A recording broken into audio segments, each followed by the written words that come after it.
ভাই একটা কড়া করে চা দে তো।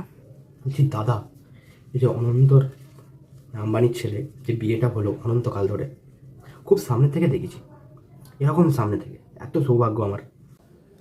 সামনে থেকে মানে? ফোনে আবার বললো, দাদা খানা খাকে জানা। আচ্ছা ঠিক আছে, চাটা দে। একটা বীজ ঢপ মারতে হবে। দাদা প্রথমে কোথায় বিয়েটা হওয়ার কথা ছিল জানেন? কোথায়? চাঁদে। কিন্তু ওই পর্যাপ্ত রকেট ছিল নি। অক্সিজেন অক্সিজেন ওই যে অপরন্ত, মানে অনন্ত অনন্ত। হানিমুনটা কোথায় হবে জানেন? আরে যেখানে হোক তুই চাটা দে তো আমাকে। মঙ্গলে। মঙ্গলে প্রথম পায়ের ছাপ অনন্ত আম্বানির। কথাটা মিলিয়ে নেবে। তোর অগাধ অনিয়ন্ত্রিত মারের দরকার পড়েছে। আরে মারবেন না, চা দিচ্ছি, চলে গেছে। আরে দাঁড়া। Please like share comment subscribe.